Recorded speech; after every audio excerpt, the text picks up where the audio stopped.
This video is going to explain the integrative learning pilot I did for human sexuality, and so this is how it goes. This is a copy of the assignment as it was originally written.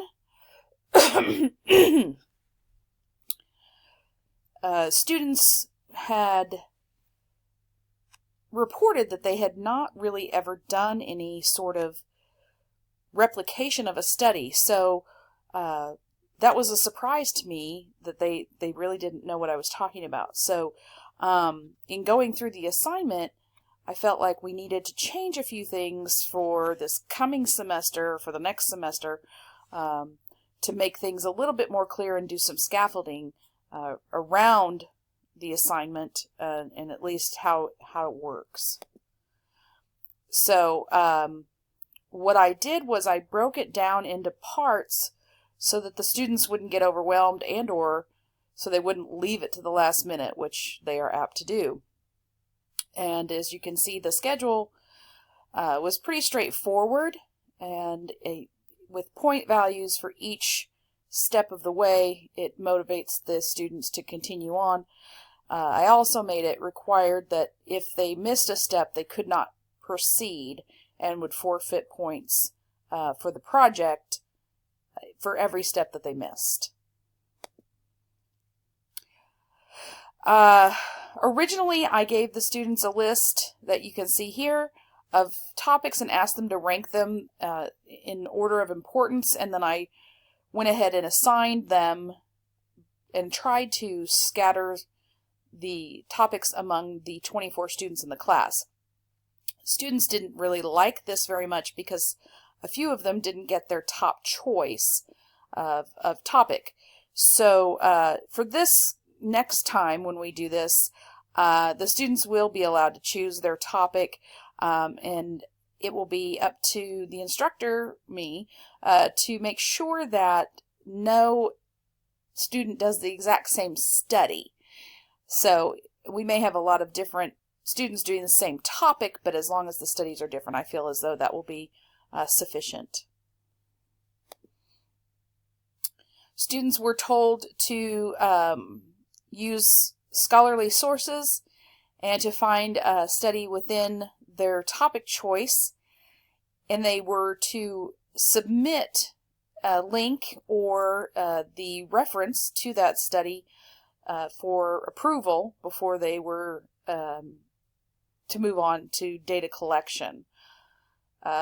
What we're going to do from here on out is the students are going to have to turn in 3 different studies and indicate which one they want to replicate, but they're going to have to use all 3 of them in support of their hypothesis.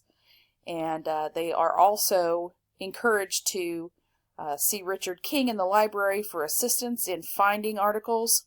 And we also spent part of the chapter on research discussing specific ways for them to do their research for this project when we did the lecture in class.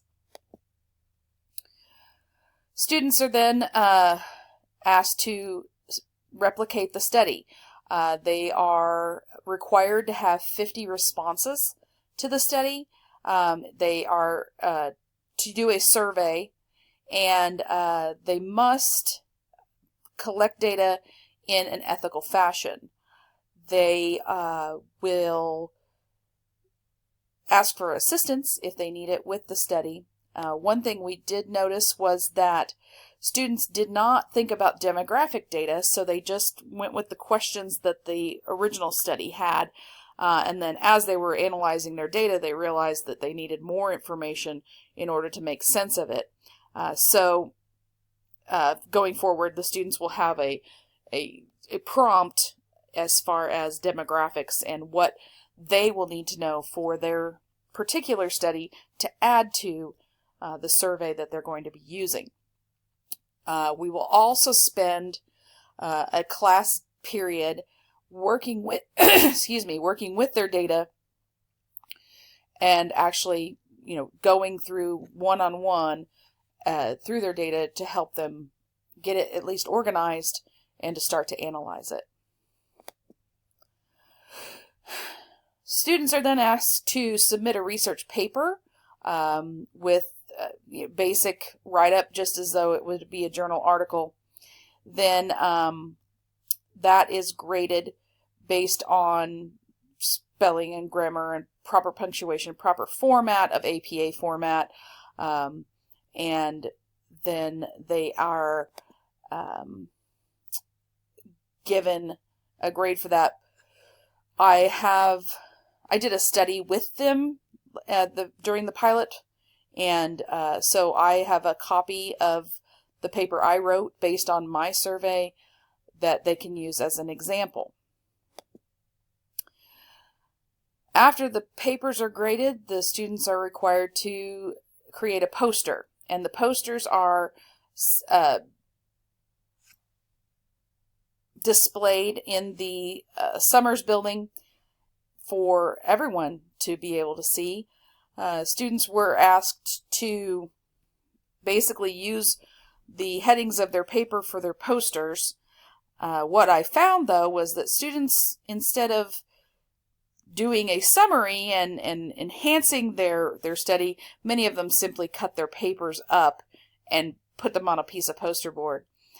So we will now include a requirement that students must use visual aids such as graphs or charts to illustrate their study, as well as not cutting up their paper. They'll have to actually just create a summary of their study and then create the poster from that. Part of the grade of the poster is the attractiveness of the poster. Is it readable? Is it clear as to their survey, their results, and did they use the visual aids? So it seemed to go well this first time in the pilot. Students reported that they enjoyed the project. The first here is things that they didn't like as much, mostly related to not getting the subject matter that they wanted, or asking for the work to be done for them. But overall, I think the students enjoyed the project. I think they learned a lot from it, learned how research is done, and they were able to integrate data collection and mathematical computation and artistic abilities with psychological study. And I look forward to doing this again with them and continuing to make this better.